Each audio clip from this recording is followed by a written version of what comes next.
Este último video ya va a ser la contextualización de cálculo del costo promedio ponderado de capital. Lo que hemos hecho hasta el momento es hacer cada uno de los cálculos etapa tras etapa para poder luego consolidarlo, y lo vamos a hacer en este ejercicio. Entonces, lo que empieza, la empresa desea tener una estructura de capital por un valor de 80 millones para financiar la operación, considerando una tasa impositiva del 26%. Para tal fin se detalla a continuación las características de cada una de las fuentes de financiación, en donde se pide calcular los componentes y el costo de capital. Entonces, como primera etapa habíamos dicho de que debíamos de construir la estructura de capital. Entonces empezamos, tenemos un crédito de cartera ordinaria con un monto solicitado de 20 millones. Entonces vamos a estructurar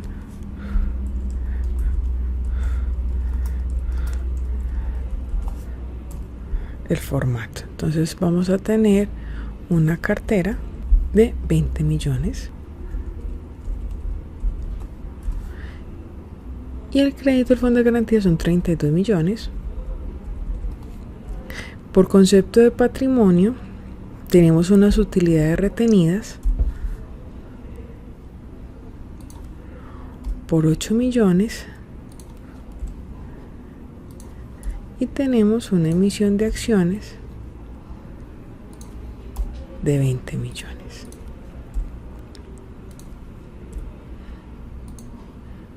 Vamos a homogeneizar el formato y mi total de la estructura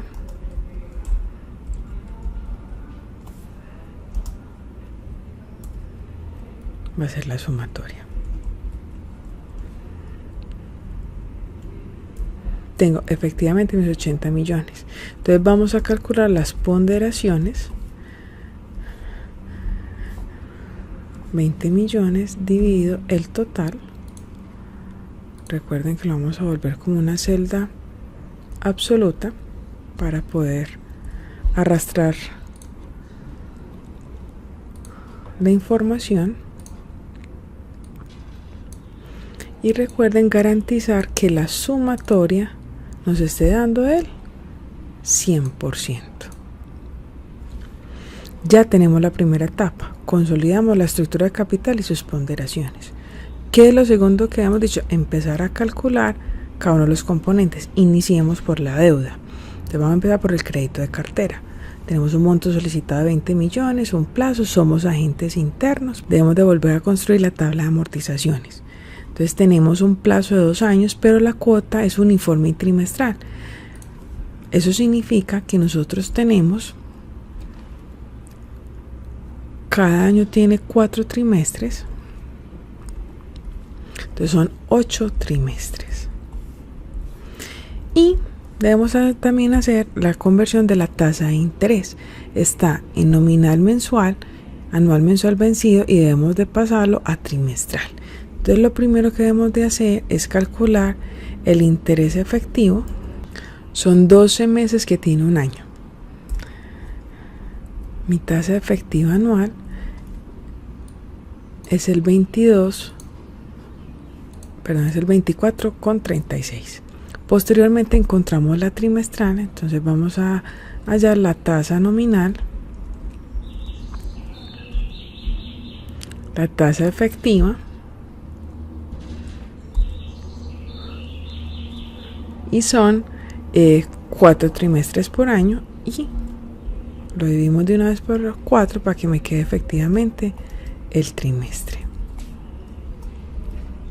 Ahora sí procedemos a realizar la tabla de amortización, a configurarla. Tenemos unos periodos,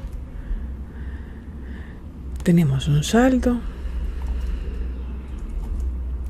tenemos un interés, tenemos una amortización y tenemos una cuota. Para este caso tenemos 8 trimestres.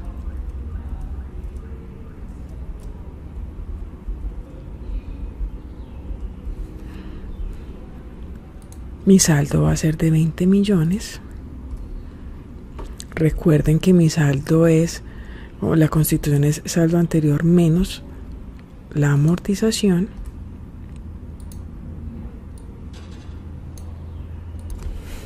mi interés es el saldo anterior por la tasa de interés trimestral, la cual la vamos a volver en una celda absoluta o fija.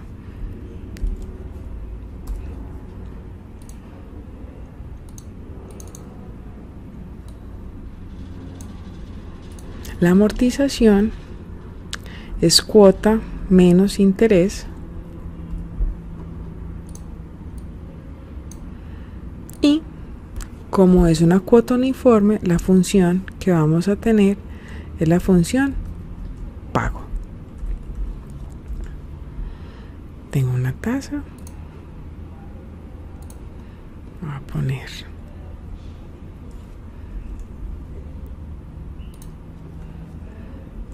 términos absolutos. Mi número de periodos son 8 periodos, 8 trimestres.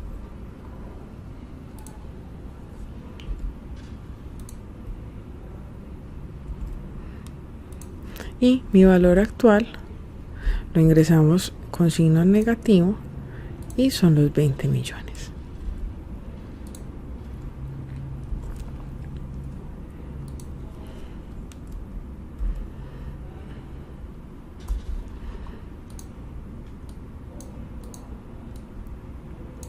Lo arrastro. Revisan de que aquí tenemos el saldo en cero, entonces está en realizar la operación. Luego me están diciendo que tengo una comisión de desembolso, entonces hay una comisión, un costo adicional que tenemos. Y esta comisión es a principio de año y sobre saldos, que es del 2%.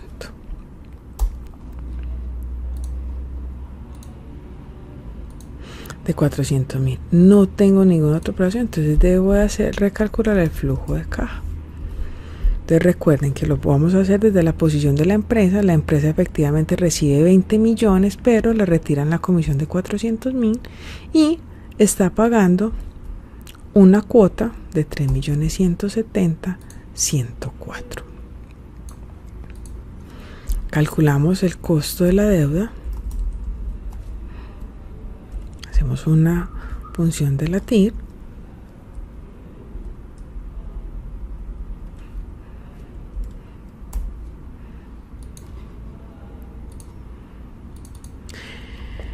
Este costo es un costo trimestral. Entonces vamos a tener el costo anual de la deuda.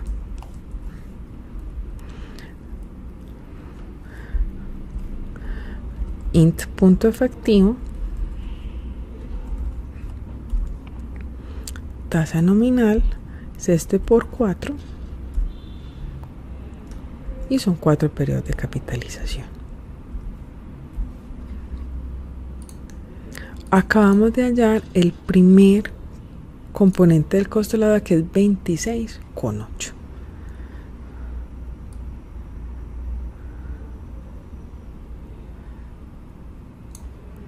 Pongamos aquí costos. Recuerden que nuestra tasa impositiva es del 26% y una vez calculemos estos costos de la deuda después de impuestos, entonces nos traemos este primer dato de cartera, del crédito de cartera, y lo multiplicamos por 1 menos T para que posteriormente cuando hagamos el costo promedio ponderado de capital sea simplemente tener una función suma producto. Bueno, perfecto. Vamos con la segunda, que es el crédito de fondo de garantías. Ya el monto solicitado es de 32 millones, tiene un plazo de 3 años, un periodo de gracia, que es 1 año sin amortizaciones, pero se pagan los intereses. La tasa de interés del 18% anual semestre vencido y tiene una comisión periódica de 1.5% saldo vencido. Es una amortización uniforme y semestral. Entonces lo que tenemos que homogeneizar son los periodos. Tenemos aquí semestral, o sea que tenemos 6 periodos, 6 semestres, Y la tasa de interés, como está anual semestre vencido, lo único que tendríamos que hacer es poner la efectiva semestral, que es dividiendo la tasa por 2.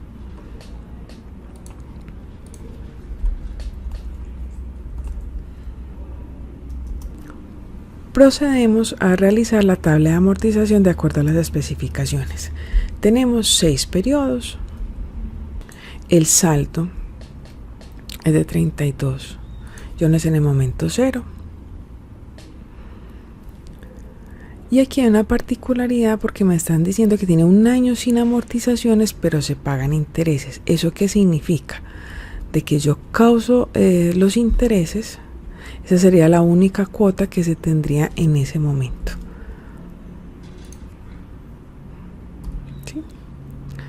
Y la cuota en ese periodo solamente va a ser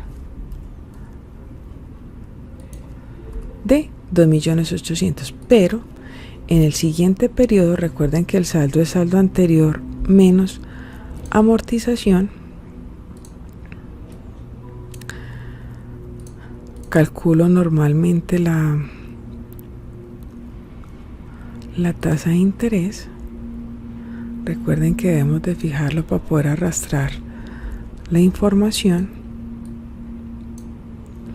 Y me dice de que el saldo es uniforme y semestral. Como en el primer periodo no está, entonces cojo los 32 millones y los divido no en 6 periodos sino en 5, porque me dieron un periodo de gracia en abono de capital.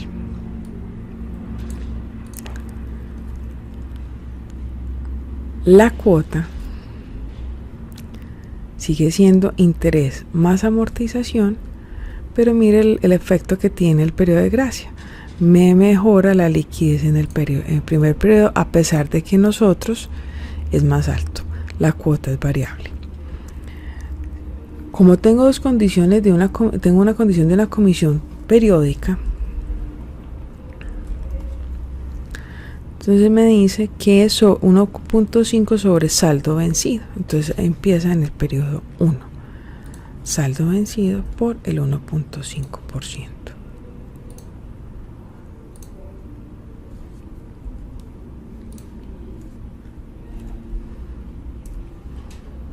Durante todos los periodos. Y recalculo el flujo de caja. Me ingresan 32 millones, pero en realidad cada periodo me sale la cuota y la comisión.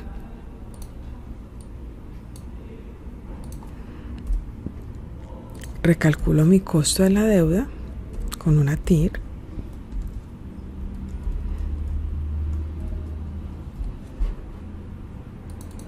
Es el 10,50, pero recuerden que este costo de la deuda es semestral. Lo que necesito es un costo de deuda anual para poder calcular para este caso nuestro costo de capital. Entonces es int punto efectivo, mi función. Esto lo multiplico por 2 para que me quede anual semestre vencido con 2 periodos de capitalización.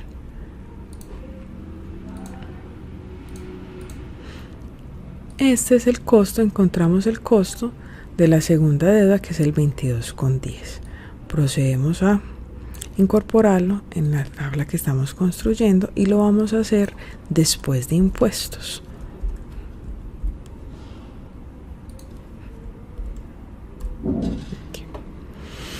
Ya el tercer componente, el tercer paso que tenemos es la parte del costo del patrimonio, que lo vemos evidente desde las utilidades retenidas y desde la emisión de acciones. Iniciemos con las utilidades retenidas a calcular el costo. De acuerdo a la información que se tiene aquí, no es por CAPM, sino que es por Gordon y Shapiro, de acuerdo a las variables. Con las variables que tenemos debemos de tener un P sub 0, que es el precio de la acción actual, un dividendo futuro. En este caso me están dando un dividendo anual por acción, es un D sub 0, entonces recuerden que el D sub 1 sería D sub 0 por 1 más la tasa de crecimiento. Y la tasa de crecimiento, para ponerlo en términos de la variable, es el 8%. El costo de patrimonio de ese costo de oportunidad de las utilidades retenidas es dividendo futuro dividido precio actual más la tasa de crecimiento, 15.81. Entonces, en las utilidades retenidas acabamos de encontrar su costo de patrimonio. Recuerden que solamente el escudo tributario es para la deuda, no es para el patrimonio. La segunda condición que tenemos en términos de financiación es la emisión de acciones. Tenemos el mismo precio, el precio actual son los 45. Tenemos el mismo dividendo, la misma empresa, la misma tasa de crecimiento.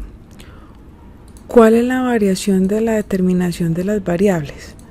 Los costos de flotación. Mis costos de flotación son 3 pesos por acción. ¿Okay? Entonces, mi costo de patrimonio de esa emisión va a ser dividendo futuro dividido precio actual menos el costo de flotación porque está en pesos más la tasa de crecimiento. Acabo de encontrar el último componente del costo, que es el de la emisión de acciones, y ahora tengo la oportunidad de encontrar mi costo promedio ponderado de capital o el WACC, y lo vamos a hacer una suma producto porque es cada ponderación por su costo del componente. Las ponderaciones relacionadas con sus respectivos costos calculados.